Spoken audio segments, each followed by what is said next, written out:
दोस्तों नमस्कार, राजेंद्र द्विवेदी euridmedia.com। मित्रों, मेरा वीडियो पसंद आ रहा है तो लाइक और सब्सक्राइब जरूर करें। आज मैं दलित सियासत पर आपसे चर्चा कर रहा हूं। उत्तर प्रदेश की सियासत में 2027 विधानसभा चुनाव में काशी राम की प्रासंगिकता बढ़ती जा रही है और आगे भी और अधिक बढ़ेगी, क्योंकि मायावती जो उनकी उत्तराधिकारी थी, दलित चेतना के नायक की उत्तराधिकारी थी मायावती, उनके राजनीतिक निष्क्रियता, राजनीतिक आक्रामकता की कमी और बहुत सारे कारण से जो काशीराम के साथ मूवमेंट में चलने वाले थे, उन नेताओं को बाहर करने के कारण वो काफी कमजोर हो गई है। भाजपा काफी कमजोर हो गई है। दलित चेतना जो काशीराम मूवमेंट चलाया तो भाजपा की मायावती ने काफी कमजोर कर दिया है। एक तरीके से वैक्यूम हो गया है दलित नेताओं के बीच में, तो उसका लाभ उठाने के लिए सभी दल आगे आ रहे हैं, क्योंकि 22% वोट काफी मजबूत माना जाता है और ये किसी को सत्ता में पहुंचाने का बहुत बड़ा आधार हो सकता है। इसलिए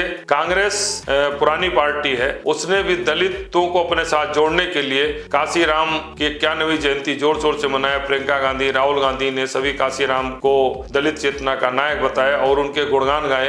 इसके पीछे मंशा है क्योंकि कांग्रेस जब भी जब तक सत्ता में रही, दलित, पिछड़े और सवर्ण उसके वोट बैंक आधार थे। आज की तारीख में मुस्लिम जरूर कांग्रेस की तरफ मुखातिब हैं, लेकिन दलितों का बंटवारा हो चुका है और उत्तर प्रदेश में चूंकि पिछले 89 से सत्ता में नहीं है, तो दलित काफी विभाजित हैं और भारी संख्या में जब काशी राम का मूवमेंट चल रहा था, मायावती मुख्यमंत्री में, तो दलित भाजपा से जुड़े थे। लेकिन पिछले 4 चुनावों से जब से मायावती का दलित मूवमेंट कमजोर हुआ, मायावती की सियासत, आक्रामकता की सियासत कमजोर पड़ी है, तो दलित विभाजित हो गया है और जो 22% दलित था वो अब मायावती के पास 10-12% रह गया है और 12% दलित, 50% दलित भाजपा को छोड़कर समाजवादी पार्टी, कांग्रेस व भाजपा में जा चुके हैं। तो कांग्रेस ने भी अपने पुराने वोट बैंक को जोड़ने के लिए काफी सक्रियता दिखाई है। उसे पता है कि अगर 2027 में दलित उनके साथ जुड़ गए तो अल्पसंख्यक दलित का समीकरण और दूसरे पिछड़ों को जोड़ करके वो काफी अच्छी भूमिका में उत्तर प्रदेश के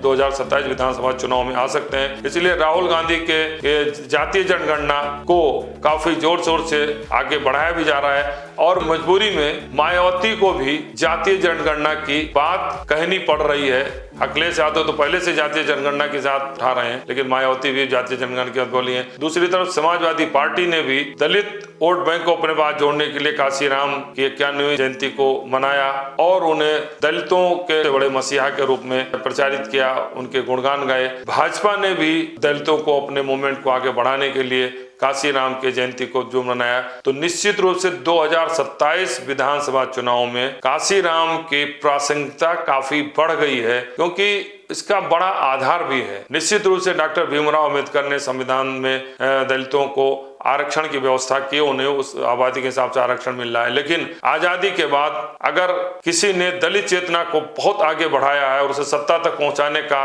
काम किया है तो वो काशीराम है। और काशीराम के मूवमेंट को उत्तर प्रदेश में दलितों ने बहुत नजदीक से देखा है। उनके सम्मान और स्वाभिमान को काशीराम जिस तरह के आरक्षण दिया उसे भी उन्होंने देखा है। तो काशीराम के नाम पर दलितों में काफी एकता दिखाई दे पड़ती है। आज जितने भी बड़े नेता हैं जो काशीराम के मूवमेंट से जुड़े हुए थे, जो भाजपा से जुड़े हुए थे, वो चाहे समाजवादी पार्टी हो, कांग्रेस हो या भाजपा में हो, सब जगह जा चुके हैं और मायावती के पास काशीराम मूवमेंट से जुड़े हुए नेता गिने चुने 1-2 रह गए हैं, बाकी कोई उनके पास बचा नहीं। तो हर पार्टी में काशीराम के समर्थक, काशीराम संघर्ष करने वाले नेता भी हैं। समाजवादी पार्टी में भी काफी संख्या में, भाजपा में भी हैं, कांग्रेस में भी कुछ नेता हैं, अधिक संख्या में समाजवादी पार्टी और बीजेपी में है, लेकिन कांग्रेस में भी है। तो तीनों दलों में काशीराम के मूवमेंट से जुड़े हुए दलित नेता हैं। इसलिए 2027 को देखते हुए सभी दलों में इस बात को लेकर होड़ मची हुई है कि काशीराम की दलित चेतना की जो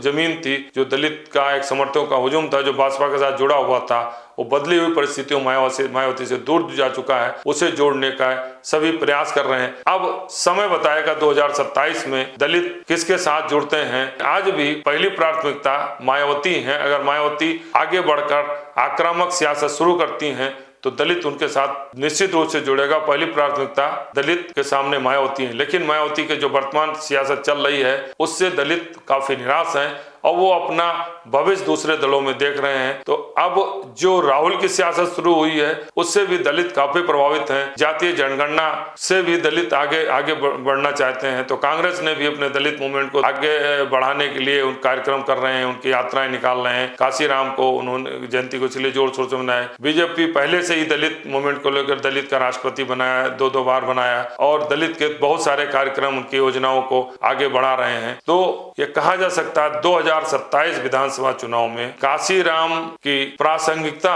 दलित सियासत को लेकर, दलित वोट बैंक को लेकर काफी बढ़ गई है। समय बताएगा कि ये दलित मूवमेंट, दलित का समर्थन किसको कितना मिलता है और ये बहुत अहम होगा और 2027 चुनाव परिणाम को काफी प्रभावित करेगा। धन्यवाद।